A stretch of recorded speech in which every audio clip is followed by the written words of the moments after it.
Hello my friends, I hope you have a very good time. We're again together and we are going to talk about some very important matters in this Astrological Voyages show, live from Athens, of course.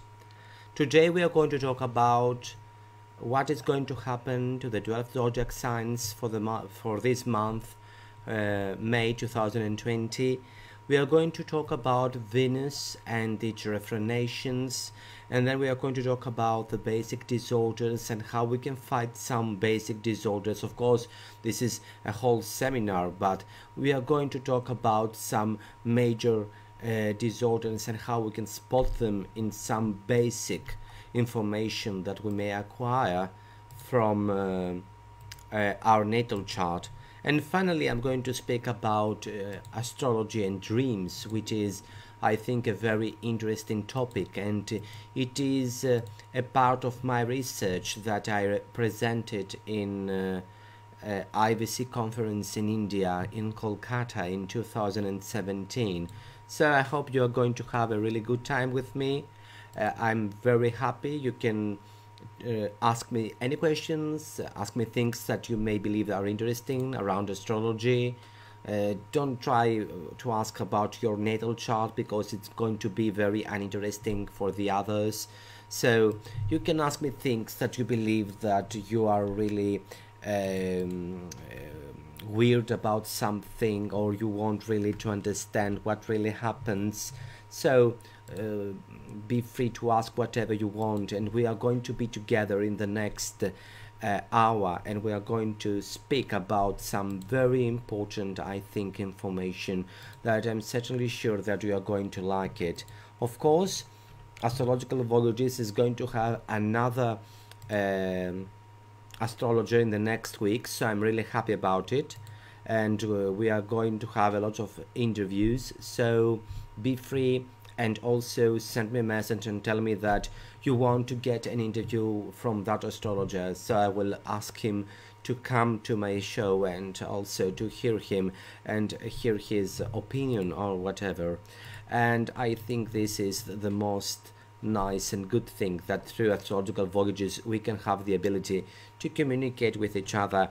But let's go to see what is going to happen in this month. First of all, I think May is a much better month than April or March or even June. April is a very nice month, and it's really helpful because it's going to help us to understand better what is going to happen to our lives. First of all, we can see that Mercury is forming a sextile with Neptune on 7th of May 2020. It is going to affect the third decade of Taurus, Scorpio, but also of Pisces and Virgo. I think this is a very positive aspect in order to understand how we can deal with everyday problems, but also to use our imagination. Imagination is a very important thing, a fundamental thing, if we really want to change our lives. Also, this is always a very good aspect if you want to express in an artistic way, or even perhaps have some kind of visions for those that you work in a more esoteric way in your life. And then we are having this Mercury forming a trine with Jupiter on 10th of May 2020. This is, I think, one of the biggest aspects of this month. It's going to help a lot the mind to work more quick in order to find some solutions. On 9th and 10th of May we are having these trines of Mercury with Pluto and Jupiter, and all of the earth signs, Taurus, Virgo and Capricorn. I think they're going to feel really secure, and I think they are going to feel all of this energy and the ability to succeed in some very important matters, which is, I think, one of the most important and fundamental things that we really need to work with. On the other hand, we have another important aspect, and that is, first of all, we have on 11th of May 2020 this Saturn going retrograde. Saturn going retrograde means that this is always an era of looking what really happens in our life, and of course it is going to go back. It is going to go back to Capricorn, because as we know, Saturn is going to go forward in Aquarius for 2 years and some months in December 2020. So this time, this Saturn retrograde is going to bring some conflicts or some inner questions that you need to answer if you are an Aquarius, a Taurus, Leo or a Scorpio that belongs around the 0, 1st or even 2nd degree of the fixed signs.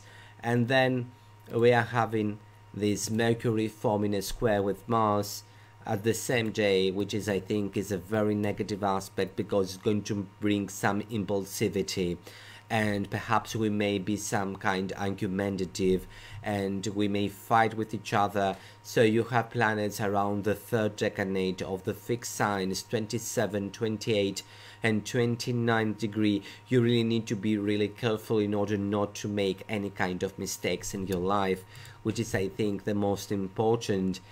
And then we have this Mars entering the sign of Pisces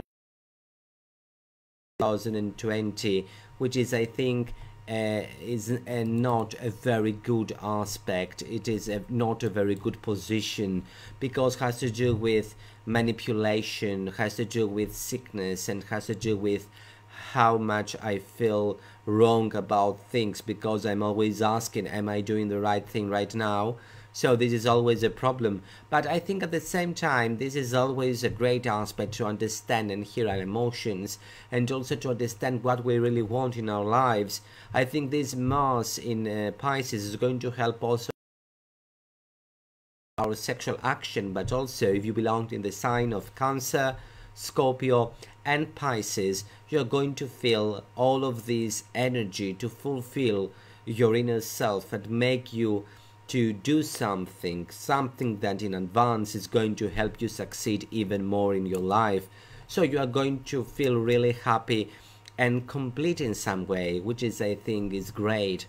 And then of course we have this Venus going retrograde on 13th of May 2020, which is, I think, really important. I'm going to talk about it later. We have a refranation of Venus. Venus is not having the ability to reach Mars, because Mars is running really fast, is going into the sign of Pisces. So Venus is not forming this trine with Mars, but is going retrograde, and it is going to form a square with Mars. And I'm going to talk later what this refranation is going to bring to our personal relationships. And then we have, of course, this Jupiter going retrograde on 14th of May 2020. I think this is a position that is going to bring some kind of a better understanding of our limitations, but also of our ability to change our life, because I believe that in a way a Jupiter retrograde is like a Jupiter that is acting more like Saturn, and Saturn retrograde is like a Saturn that tries to act like a bad Jupiter, or miscalculating things, like a Saturn that really does not understand what really happens. And I think this is not, of course, a positive sign, but it's going to help us understand our true abilities and what we can really do in order to succeed to our lives. And then, of course, we have this Sun forming a trine with Pluto on 15th of May 2020. This trine is always about creating new ways of understanding. It has to do, of course, with power. It has to do with determination, and of course the ability to have some important decisions in your life. People that are going to be affected by this trine are the signs of Earth, Taurus, Virgo and Capricorn, but also specifically those that you have planets around the degrees of the 23rd, 24th and 25th degree. I think this is a very important aspect if we really want to understand what really happens. Of course, you really need to be careful on your financial situation, because by not looking what really happens in your financial situation, it may create some problems in your life. Something, of course, that needs to be really under a very strict eye if you really want not to have any kind of problem. And then, of course, we are having this Mercury forming a sesquisquare square with Pluto on 16th of May 2020. This aspect, I think, is about obsession and also about being troubled with a lot of problems in our daily situation. But thank God, in the next day, we are having a trine between Sun and Jupiter, which is, I think, a great aspect. It's going to help you a lot, especially those that you belong in the third decade of the earthy signs, 26, 27, 28 degree of Taurus, Virgo and Capricorn. You are going to feel really secure, or you may feel that you have the ability to change your life or even change the way you are thinking of it. And then we have on the 20th of May 2020, Sun entering the sign of Gemini. Of course, may you have a very and great happy birthday, and I hope the new solar return of your life is going to be much better than the previous one. Of course, on 21st of May 2020, we have Venus forming a square with Neptune. This is not a good aspect. It's going to bring a lot of conflict. I'm going to do a show specifically for that. In Greek, I said that love doesn't need to hurt, and in reality, love is never hurt people. You cannot feel that someone is hurting you if he is in love with you, or if you are in love with someone and he is in love with you, he's not going to make you hurt. So I think that with this Neptune Venus square, we need to understand what really is love, what really is a personal relationship with someone. Sometimes we try to understand the people not from their true actions and their true ways of thinking, but from what we would like the others to think. That, of course, means that we are manipulating ourselves and we do not leave ourselves to be free. That's a really problematic situation, because we may have some delusions and, of course, sometimes a weak judgment in our personal relationships. And, of course, this is a problematic situation because Venus, with this square with Neptune, is about forming relationships that they may not be really very good. Of course, if you have really great planetary positions around 20th degree of mutable signs, 19th, 20, 21 degree of mutable signs, Gemini, Virgo, Sagittarius and Pisces, you may feel this aspect to bring you some kind of love or creativity in arts. So everything has to do with what really happens in your personal chart. So try and look carefully what really happens in your natal chart. And we have this conjunction between Mercury and Venus. This conjunction, I think, is really important. Noel Till called this aspect an idealism aspect, and I completely agree with him. I think he was a great astrologer, of course, and this is about idealism, and this idealism happens in Gemini, so there is a lot of verbal activity.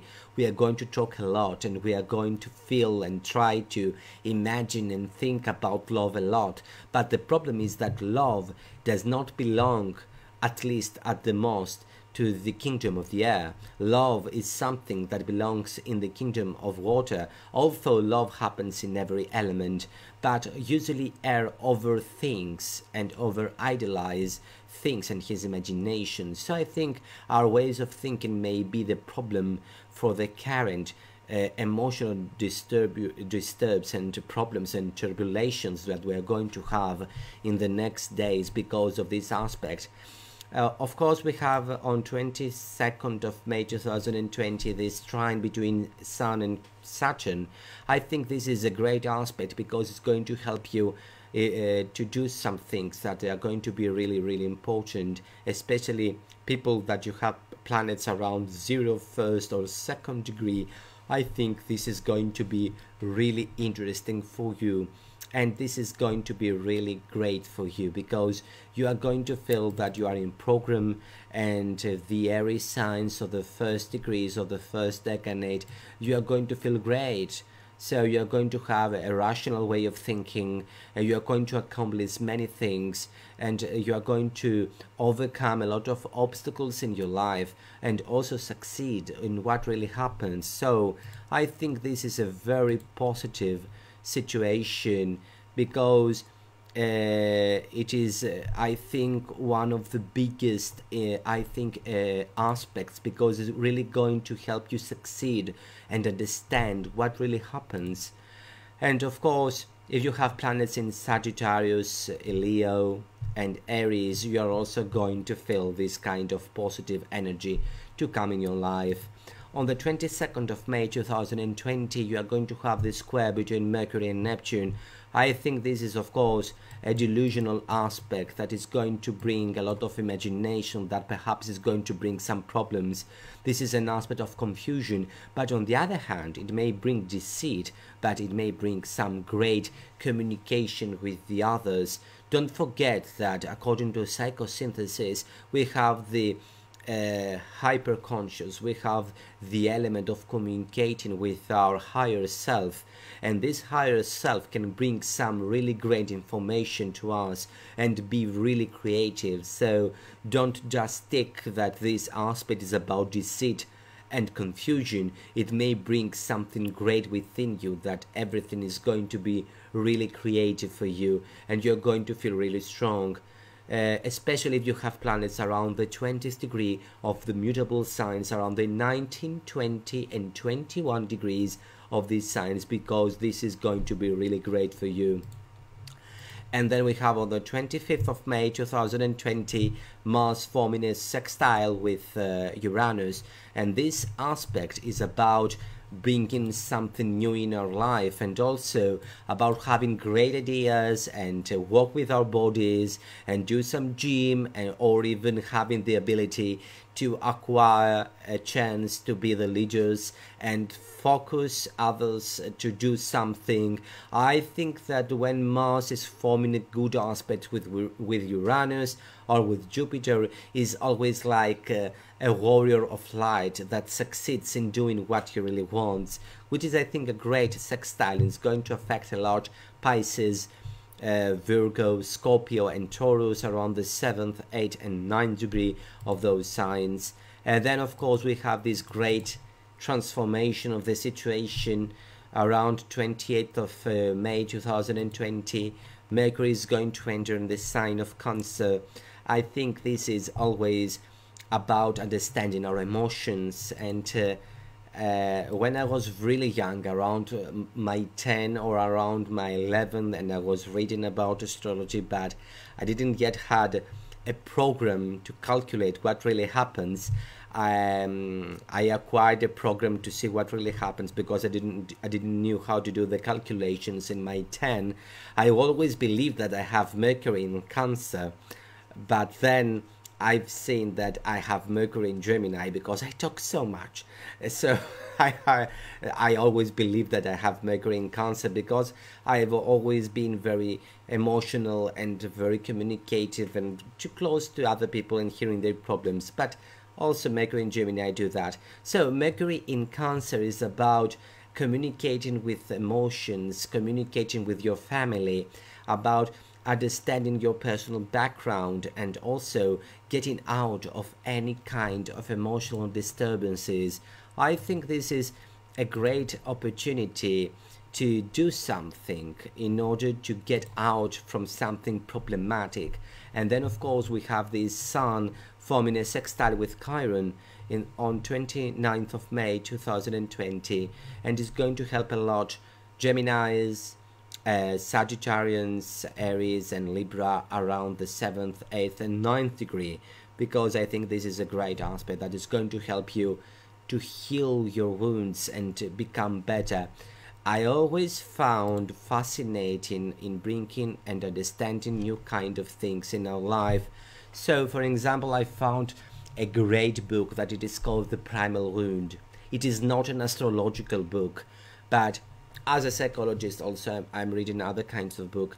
So if you have the ability, try and acquire this book. It is called The Primal Wound, and it is very connected with what Chiron is. You are not going to see Chiron because this is a psychological book, but if you read The Primal Hood, I think that you're going to understand a lot of things about how Chiron works, and also how we can deal with Chiron, and how we can overcome the problems and the situations that arise when this Chiron is deeply affected. Because, for example, myself, Chiron is in 12th house and is not forming a lot of aspects, is not very significant. But perhaps some of you that you are listening to me right now, or you're going to listen to me later, you are having this Chiron being very powerful in your natal chart. And this is, I think, great, because you belong to this community of people that you are really wounded, but also you are very talented, and you need to get out from the prison of being wounded and flourish from this and understand what you really can do in your life. So if you have any kind of chironic map like Chiron conjunction with ascendant, the IC, the MC, or the descendant, or perhaps if you have Chiron in conjunction or any strong Ptolemaic aspect with the Sun or the Moon, or multiple personal planets are connected like Mercury, Venus, and Mars, and if this is connected, for example, with the ruler of the ascendant, for example, you are a Taurus ascendant and your Venus is forming a trine with Chiron, or even worse, with a square with Chiron, that means that this planet is really telling you something, and you really need to understand that. Exactly, Linda. We are both in the 9th degree, so we are going to be affected by that. So it is a great opportunity, a step forward to get out from things that they wounded ourselves in the past. So you have to deal with that, especially if Chiron is really powerful in your chart. If not, then okay, but if you are having a chart that Chiron is really powerful, you really need to look closer to that. And then let's go little quickly and see what the decanates of the sun signs are going to need to develop. I'm not going to speak in a very, let's say, earthy way, because I think that I'm going to do that in a new kind of show. Oh, I forgot that I've created a YouTube page that it's going to have only English videos, lessons, my approach in various things. So if you're interested, go to YouTube and just type my name, Christos Arcos, with English letters, of course, CHRISTOS and then ARCHOS, and you are going to find lots of information, because I'm going to upload many videos. I'm a really fast uploader. If you know the Greek audience that knows me better, I upload shows like a devil, so you are going to learn a lot. So if you want, you can find my personal YouTube page that is going to be in English, and let's start and talk about how the decanates are going to be affected from this kind of planetary information that it is going to affect us in this month. So the first decade, I think, of Aries is that your prayers finally can reach reality, that you are in some kind of a divine timing of really understanding and getting out from a prison. You may need to compromise with something, but I think at the end you are going to keep your integrity, and you're going to be really secure, and you're going to really be very happy. The second decade of Aries, I think they are going to feel this kind of passion and love. I think Eros, the love in Greek, is going to bring you something positive and something new, because it is like a friend or an old love that comes back to your life, and I think this is going to be great for you. And I think that you really need to be generous from now on. You don't need to be afraid. Just do something, just act, and you are going to change everything. Don't withhold with yourself, and try to accept the changes that they have already happened, because you belong in a decade that was having a lot of problems. So try to change the way you understand your life, and I think everything is going to change. It is going to create something new in your life. And then I think we have the third decade of Aries, that has to do also about partnership, and also about romance, about love and communicating with others. Venus is your third house, the solar third house. But on the other hand, I think that this aspect is not really very easy, because it is about understanding the cosmic crisis. You are at the center of this, and this Jupiter-Pluto conjunction in Aquarius is really ahead of you. So it is also a time of discernment and understanding what really happens in your life and getting out. And then of course we have the first decade of Taurus, which I think for this month is about knowledge, is about understanding, and of course it's about wisdom. This is not a very easy time for you. It's about learning, and you know, wisdom is not happen because you have luck. It's not about luck. It's not about some god tickling you with his stuff and change your life. No, no, no. Wisdom is acquired through hardmanship and through really problematic situation that they are going to transform you. But on the other hand, you are going to change, and you are going to understand what really happens in your life. And then we have the second decade of Taurus, which I think you need to go back to your, let's say, atavistic needs, your animal needs, and also in balance with your needs and the needs of the others. And I think this is a great opportunity for you to teach, to develop, to go forward in your life and accept others, which is always, I think, is the best way to transform your life and become even better. And of course we have then the third decade of Taurus, which is about creativity, money, about making your miracles becoming true. And of course it's about also psychic development, because Neptune is right now on the 11th house through your decade, because it is in the 20th degree of Pisces 2021, which is, I think, for the third decade of Taurus a great opportunity to understand your psychic development and understand where are you going right now as in an evolutionary perspective. And then of course we're having the first decade of Gemini, and I think this Chiron aspect is about healing, is about stillness. Well, I'm saying stillness to Gemini, and I think you are going to laugh, but I think this first decade is going to understand that you really need to be still and be patient, and all of this is going to bring you a new day, and you're going to get healed, and you're going to get over all of this problematic situation. And then we have in the second decade of Gemini, which has to do with understanding your heart and your needs and your emotional situation, and stop sabotaging yourself, because you are self-sabotaging a lot of time what really happens in your life.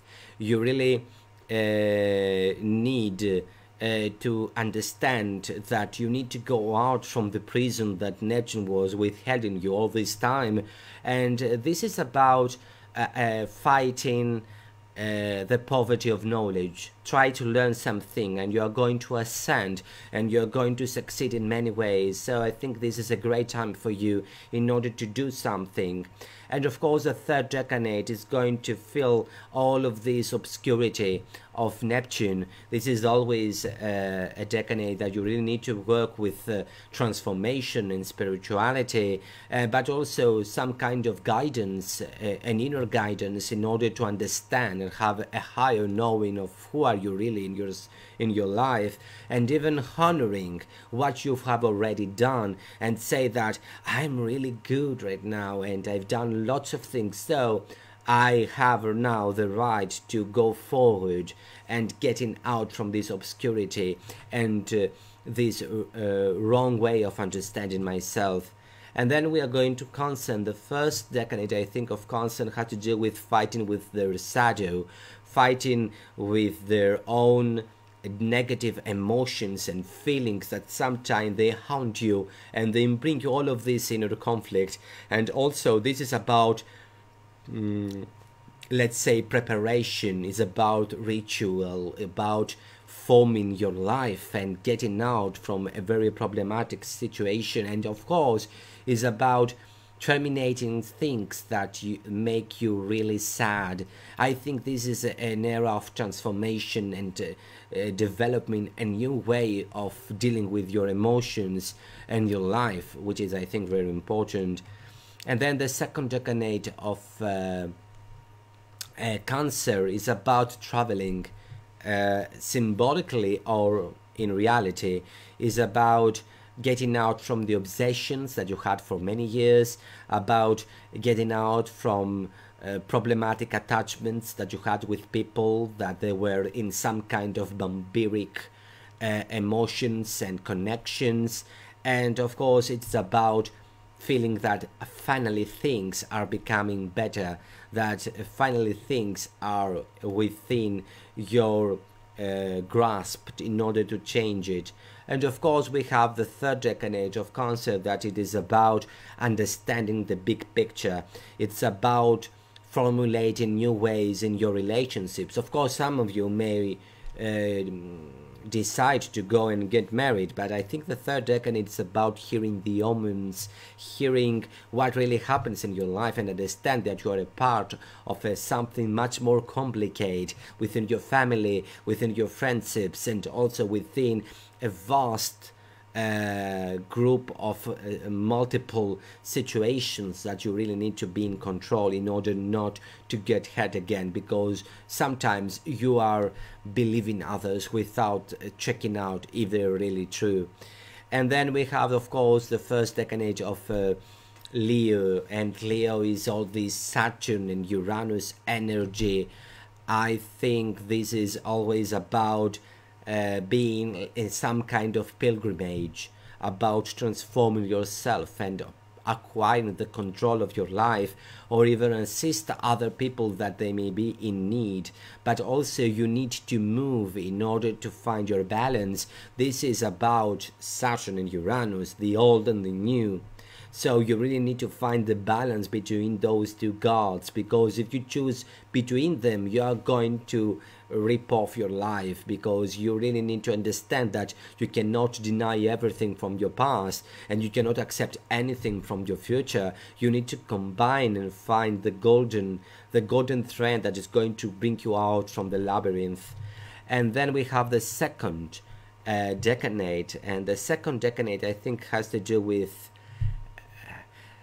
well, in Greek we call it aletheia. In English we could say being true with yourself, being true with your needs, understanding what really happens, being honest to yourself, and not letting others using you because perhaps you need some public in order to adore you or in order to give you some emotions. And then I think that you need not to do any kind of action within this period of time, and at the end try to understand that the second decade of Leo is about getting out from various struggles that you had in your life, so something really can change. So the first decade now of Virgo is about a travel to the underworld and understand that you can change your life and yourself, is about perseverance and also about finding finally your home. That you are going to have some great opportunities with this sun entering your 10th house, the 10th solar house, so you're going to feel all of this energy to change you, and you're going to feel that things are going to become even better for you later on. And then we are having the second decade of Virgo. I think you are wearing a dead end. That's, I think, the main problem with people that had something, not just your sun. Do not hear just your sun. I forgot that to tell you. You have to hear your moon, and you have to hear your ascendant. And if you are a diurnal chart, means that your sun is in the 7th to 12th, you really need to look closer to your sun. But if you were a nocturnal chart and your sun is in the 1st to the 6th house, that means you really need to be careful with your moon. And don't forget your ascendant in order to understand what really happens in your life. Otherwise, I'm just saying words without any meaning, because our charts are much more complicated, and if you try to just hear a zodiac sign, it's like spending time for no reason. So I think the second decade of Virgo is about dealing with the dead ends, and understand that a new cycle of growth begins finally in your life, and there is always an ability to find joy and happiness and finally believing in yourself, which is, I think, really good. And then the third decade of Virgo is about dealing with venom, with poison. It's about understanding that other people may not say you the truth, or in some kind of weird way you are not telling the truth to yourself. So you are creating your own prison, and you are creating your own problems. And I think this is the biggest problem that you really need to face. And then it is about, of course, material wealth. You really need to be really careful and try always to ground yourself, because this Neptunian energy that is going to affect you for the next years is really powerful, and sometimes we are not rooted, and we do not have a proper communication with the earthy matters. And then we are going to the sign of Libra, and I think that you are getting out from the womb. You are getting out from everything that was malicious and was malfunctioning. I think you are having a positive detachment from relationships and other people that they made you really wrong. Of course, this is always a period of abundance and success in your personal matters, and you're going to feel really secure and happy, and perhaps you're going to feel that things are really changing for yourself. For the second decade of Libra, I think you really need to leave yourself and cry, which is, I think, a powerful emotion, because you really had so many problematic situations in your life, and you were hit by so many planetary configurations in the last decade, and you're finally free in order to live your life. So you can cry and you can release all this energy, all this emotional situation, and of course change the perception and the way you understand the word. And then, of course, I think it's about finding the opportunity to find in your healing energy and transform your everyday life in a much more positive outcome. And then we have the second decade of Libra. This is about creativity and about understanding the vastness of the opportunities. I think that the days of retreat are over, and now you can really change what really happens in your life and find your personal growth and change in your everyday situations. And then we are having the third decade of Libra, which has to do with you being surrounded by a huge wall, like being in a castle. And this is the problem. You are a sign of communication and of personal relationships. You are not born to live within castles isolated by everyone. So because of your insecurities and your inner problems right now, what you are doing is that you are forming a castle around you. Libras are an air sign. Do not castle yourself. You need to go out and understand what really happens with your life and communicate with what really happens within you. Try to communicate with others.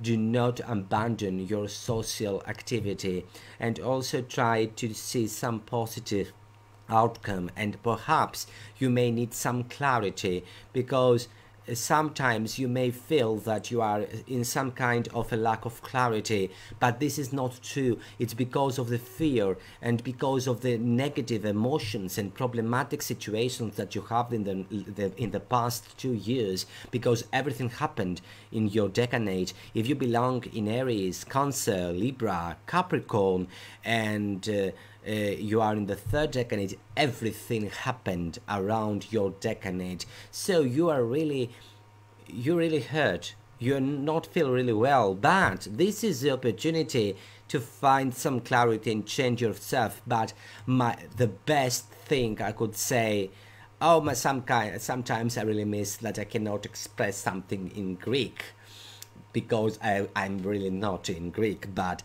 I would say in a very nice way, letting go. Get out. Do not let those people harm you and try to change your life. Let it go and go further in your life. You're an amazing sign. Do not let other people to harm you because just you are very patient, or because you are programmed by your family to serve them without having any proper bravo from the other, which is, I think, the most important thing.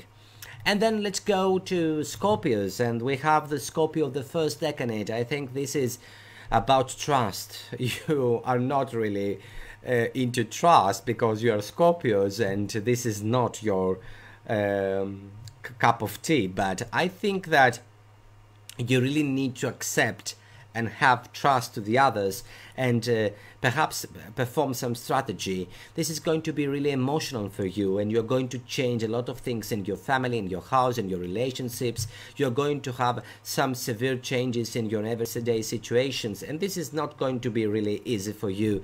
But on the other hand, I think that this is a great opportunity to accept who you are and change finally what you really want in your life. Because sometimes Scorpios, especially the Scorpios of the first decade, that you are the clearly Plutonian ones, you're usually into problematic, at the same time vampiric, let's say, situations, and everyone is really it drinks from your blood. So stop giving and try to just take care for yourself.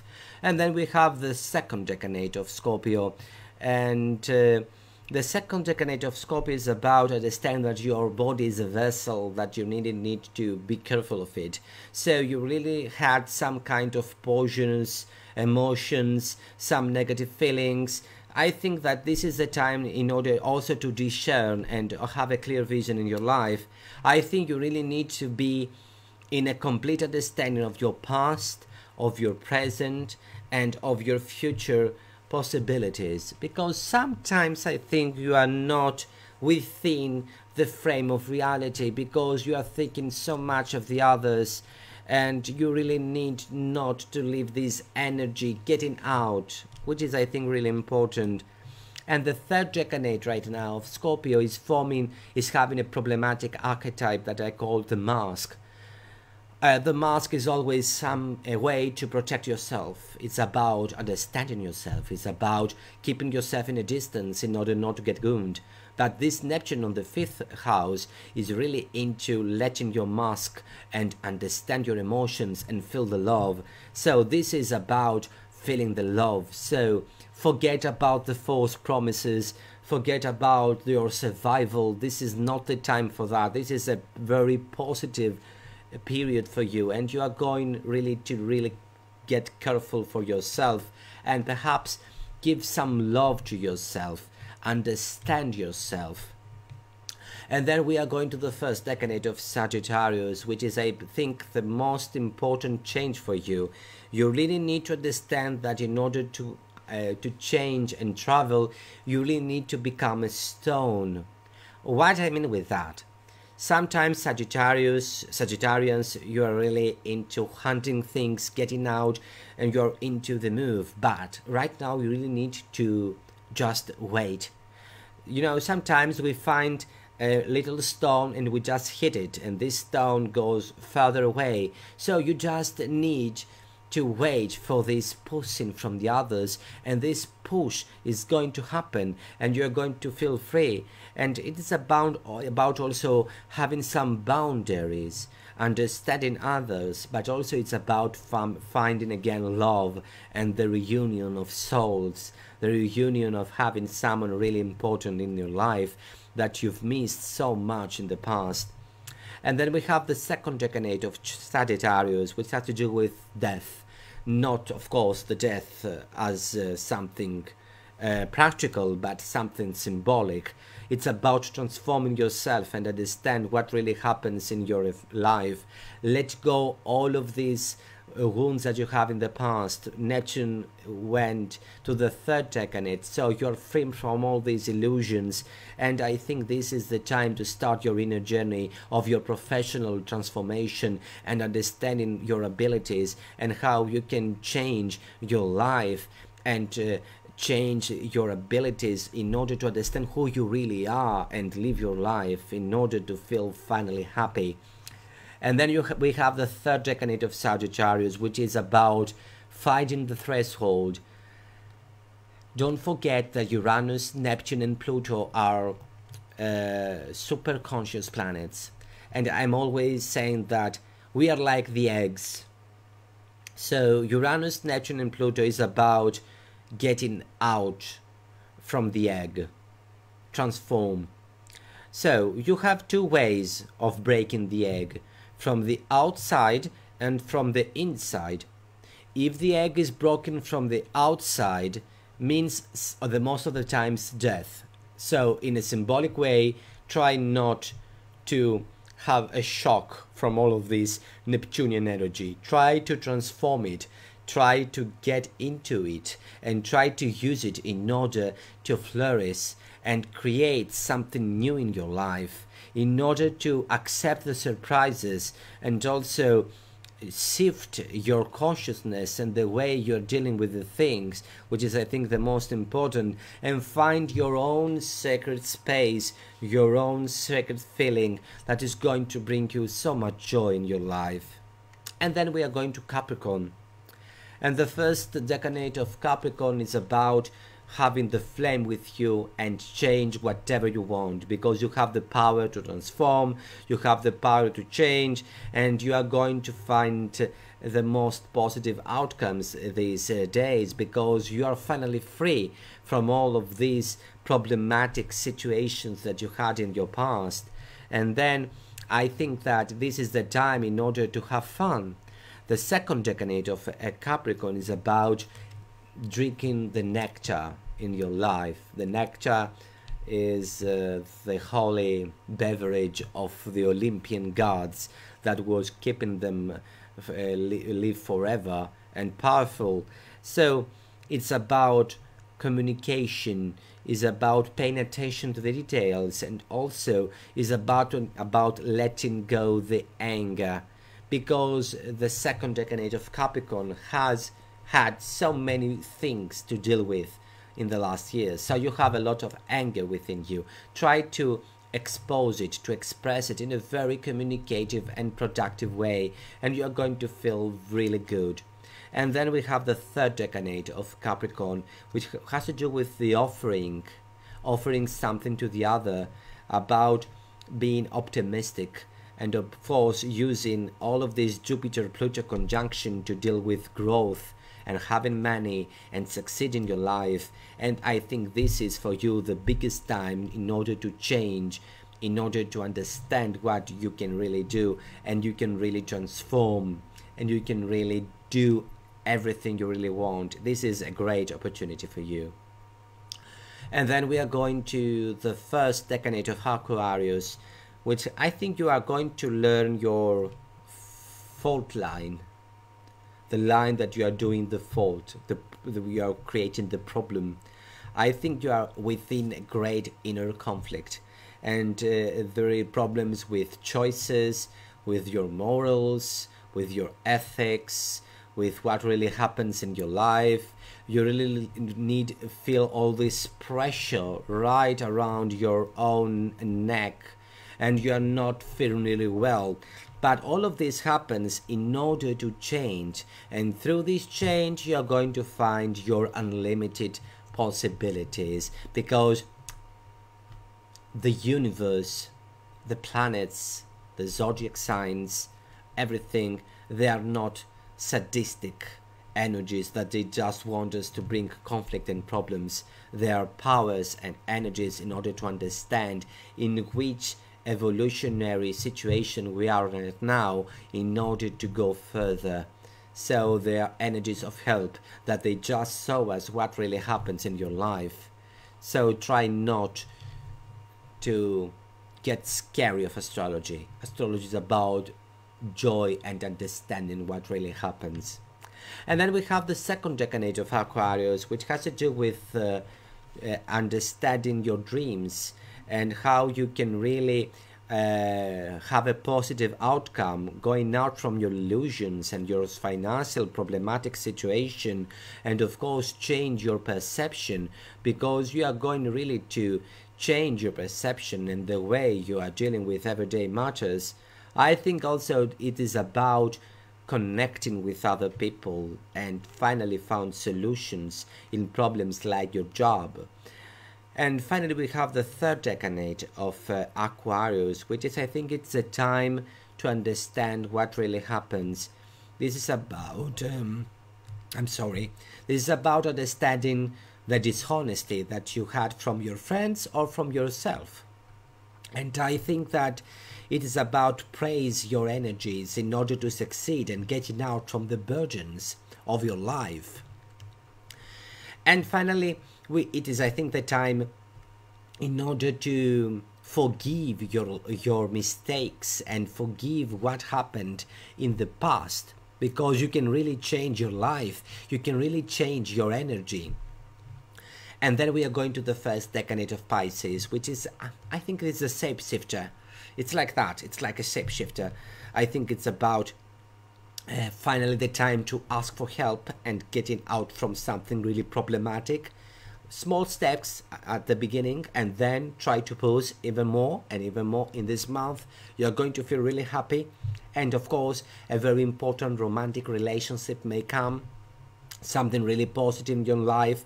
I think this is always a great opportunity to get serious with your life. And finally, Neptune is not within your decade, so you can really change whatever you really want and being in communication with reality.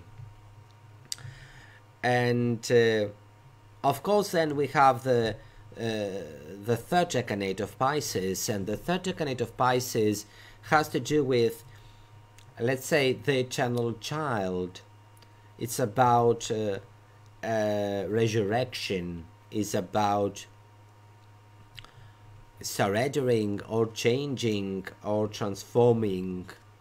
I think that the third decade of Pisces is about finally understanding how much incredible power and energy you have within you, and you don't need anyone, because everyone in astrology, everyone around you say that you are very sensitive and you sometimes you don't have the energy to do it by yourself, and your mother was saying, oh, you are very weak and all that stuff. And you are one of the most powerful zodiac signs. You have the guts and the energy to transform the world. So do not hear anyone, just follow your heart and change whatever really happens within you, and you're going to feel really happy. So this is going to be what I believe the main outcome from this month. And I'm going to talk about the rest of the subject, because we have a lot of other subject to talk about. And I'm going to start with the Venus refranation, because Venus is going to change. It is going to go retrograde. We are going to have a refranation. Mars is going into Pisces, and Venus is not going to Cancer, unfortunately. So that means that because she's going retrograde, she's going to form a square with Mars. So this square is going to be a really problematic situation. Mercury going retrograde for many cultures was not so good. For example, the Aztecs and the Maya astrology were saying that Venus going retrograde is like the god Quetzalcoatl, a very important warrior, a god that is very, very masculine in his energy. So I think that the planets going retrograde is not just going weak, because I think this is not really proper. It's like the planet is not working in the way that we were expecting to work. It's going into other kind of realms that they are not very appropriate for what we expect to do as a stereotype. But this Venus going retrograde is about forming new kind of obstacles in your personal relationships. And of course, people that are in the signs of mutable cross, Geminis, Virgo, Sagittarians and Pisces, you are going to feel all of this energy and this pushing against you, because sometimes I think you are not letting go. Sometimes mutable signs try and again and again and again, and you never stop. You never say, I'm stopping. Or if you stop, you're going to change the direction of your action, and again you're going to do exactly the same in just in a different action, and it's like a labyrinth that you are not going out, because all of this mutable energy is so much about not going forward or backward or getting still. Try to understand the ability and the energies of the crosses. The cardinal cross is about going back or forward. The fixed cross is about being still. The mutable cross is not about going forward or backward. It's not about being still. It's about getting down or up. Upwards or downwards. This is the energy, and this is how the mutable signs work. So if you try to do as the other signs, as the other crosses work, this is going to be really problematic, because you are not the macho man that is going to be, let's go forward, we're going to change our life, or like something as Voyager situation, or you're not a still Taurus that you're going to persist in a very specific thing and not change anything. You are not that. You really need that you can go downwards or upwards. Don't forget the Mercury power in the mutable signs. Two signs of the mutable cross belong to Mercury, and Mercury is a very important stereotype and very important archetype also. Mercury was the god that was going to the underworld and also going back to the Olympus. It is the only god that was having the ability to go in the hell, in the underground, in the kingdom of Hades, and then he was going back to Zeus in the Olympus mountain. This is the only god that he could do that. That's why I think the mutable cross is about understanding that you really need to dig in and understand things in downwards or upwards. So try to learn, try to understand. You are not the people of the cardinal cross that you need to act. You are not the people of the fixed cross that you need to be persisting in something. You are like a quantum phenomenon. It's like getting out from the two dimensions and change the play. So try to understand that you are having this special ability, and do not suffocate yourself in roles that other gave you, because this is going to be the most problematic. And of course, with this Venus going retrograde and having 3 squares with Neptune, is about protecting yourself, understanding yourself. Try to look closer in what really happens, and do not let the delusions to bring you in a very, very difficult situation. Try to understand that Neptune is about getting out. And of course, read, if you have time, the great book of Liz Green about Neptune, which is, I think, is one of the biggest and the best books about Neptune and the quest of redemption. So try to really understand this energy, because you can really win that. and not feel all these negative situation of not doing things. And then I'm going to change my talk, and I'm going to speak about the most important disorders. Of course, as a professional astropsychologist, I'm already saying to you that finding a disorder in a natal chart is something much more complicated than you believe. Finding a disorder is something really hard, but you can spot on some special disorders that happen in the sign of Aries and Mars, for example, and this is usually the antisocial personality disorder. Usually people with a problematic Mars or with planets that are difficult in Aries or a difficult house in Aries, I think this is going to bring some kind of a antisocial disorder. While on the other hand, I think that the biggest problem and pathology with Taurus is about insecurity.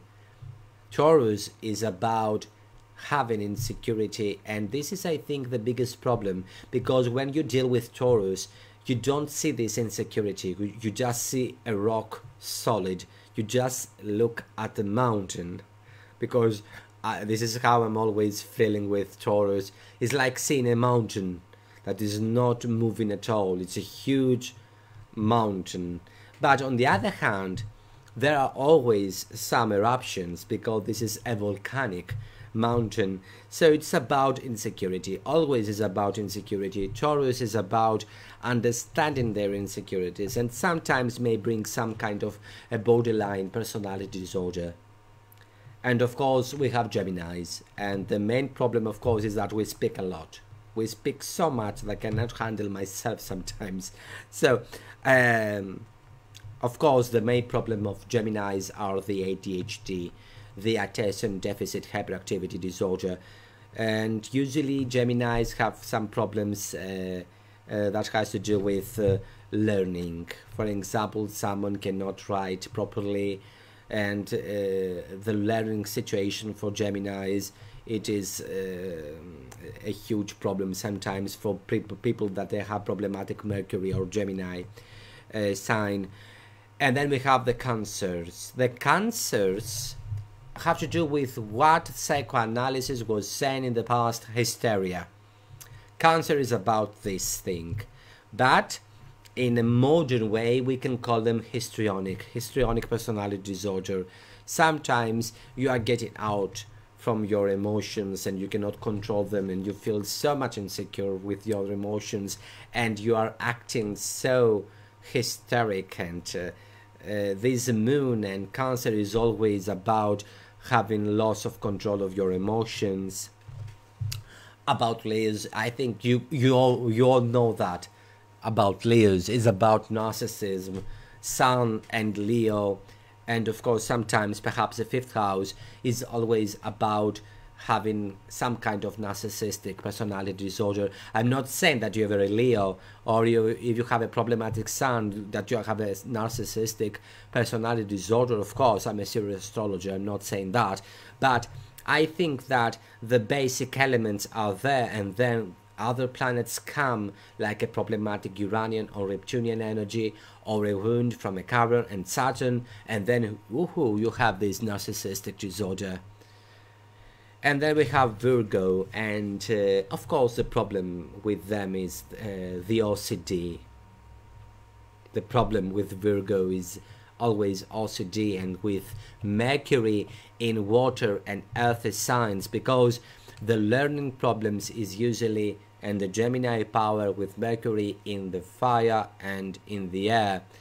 And on the other hand, I think Virgo and Mercury in water and in earth has to do with obsessive compulsive disorder.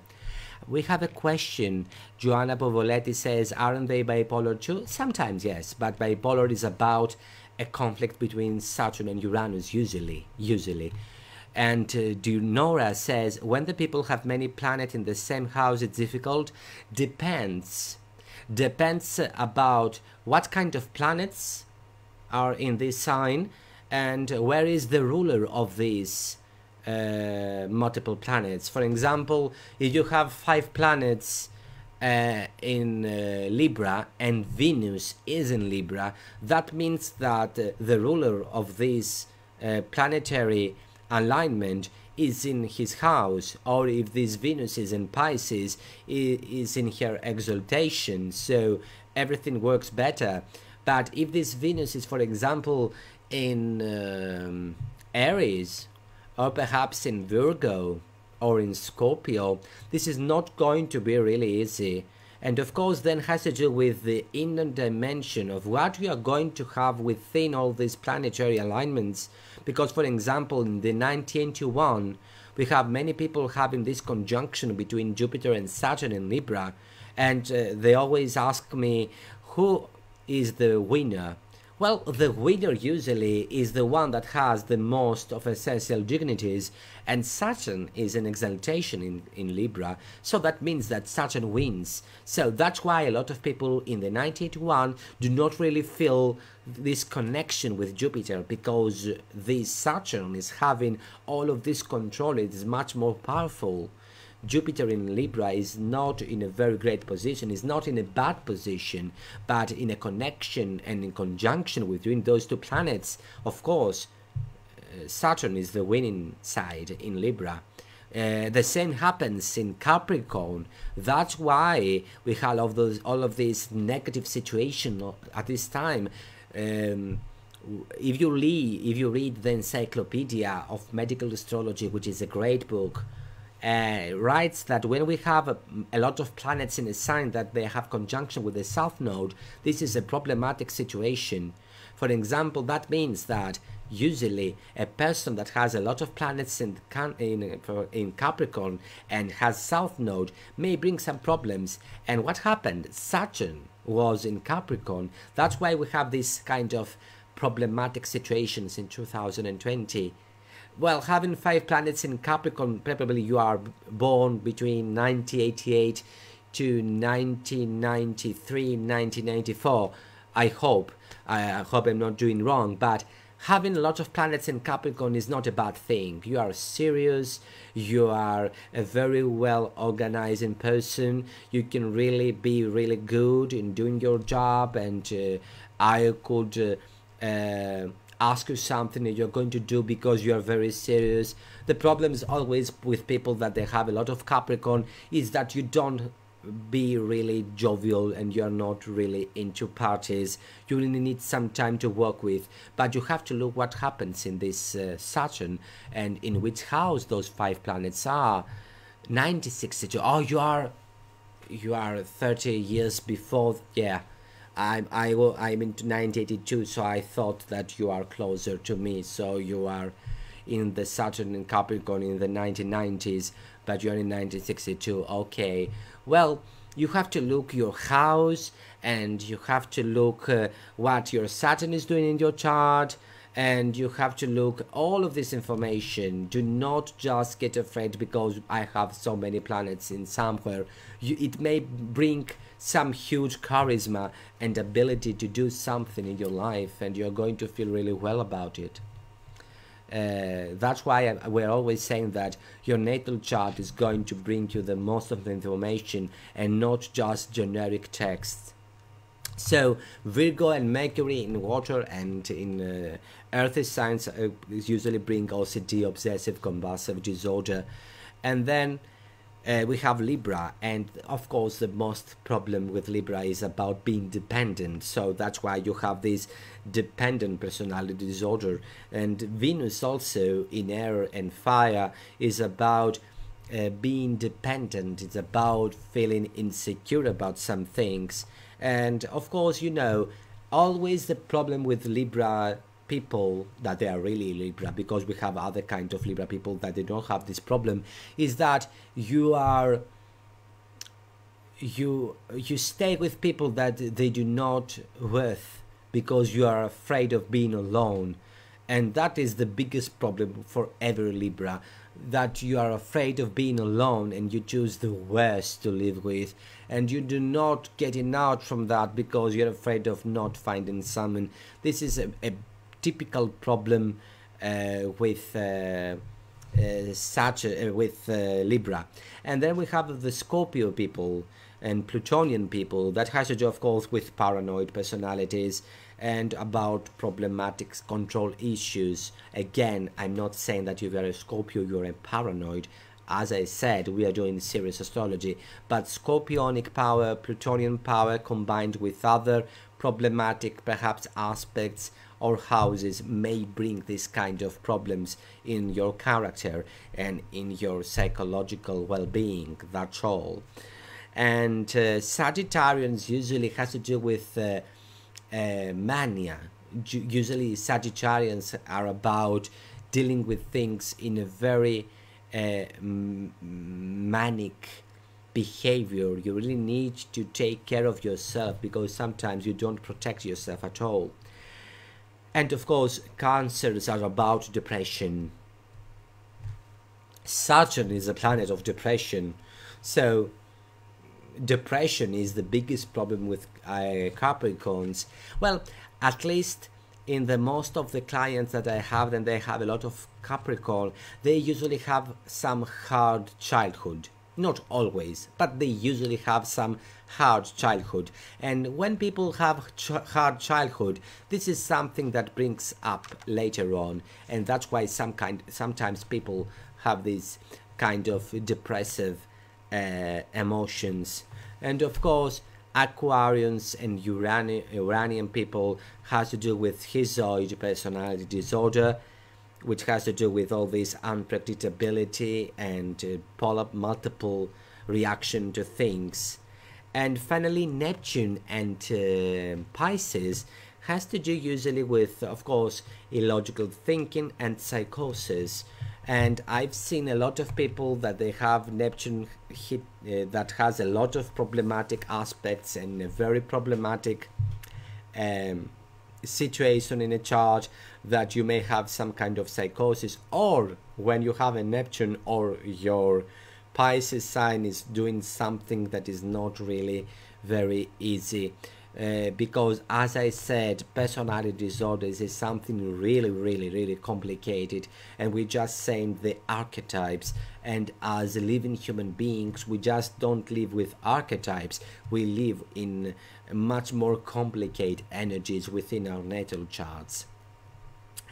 And then I'm going to end with dreams and astrology. I don't have a lot of time because I've already speak for 70 minutes, but I'm going to speak about later on again in another Astrological Voyages show. But what I think is really important is that we can really understand what our dreams are saying to ourselves.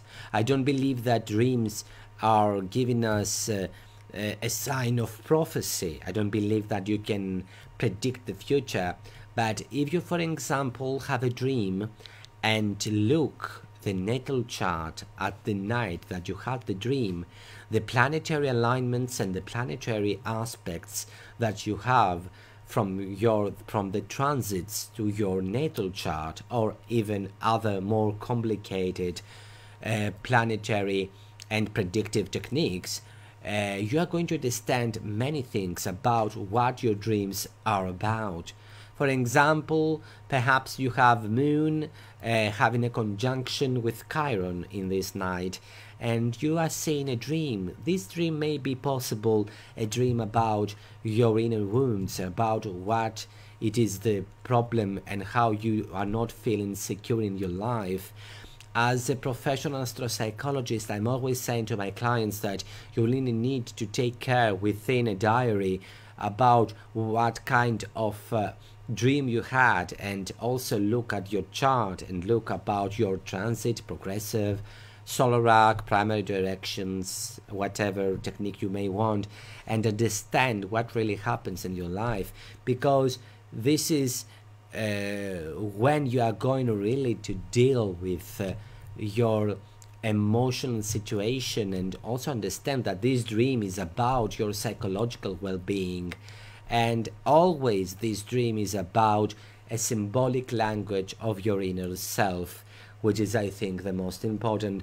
But I'm going to get back to dreams because this is an area I've done a research, and I'm really happy to share it with you. Partially, I shared it in the IVC conference in 2017 in Kerala in India, but I'm going to talk to you again in Astrological Voyages because I think it's going to be really interesting for you and for me, of course, always, because I really love to give information and whatever I know, which is going to someone to bring some kind of help. You never know. Thank you very much, my dear friends, for your time and your patience for all of this time we were together. We are going to be again back in these astrological voyages, so in the next Monday, always at the same time, for the International Society for Astrological Research. And of course, don't forget, if you want to catch me up in my personal YouTube new page in English, that it is my name in English, of course, Christos Archos. Christos, Christos, and Archos, Archos, which is my last name. Thank you again for your company, your time, and we are going to be back again with many ways, because we are into English and we are going to do lots of stuff. Again, have a great day, night, whatever place you are in this planet. I hope you are going to be fine, and don't forget to give your love to your beloved ones. Aren't the most important ones? Bye bye. Thank you very much for your time.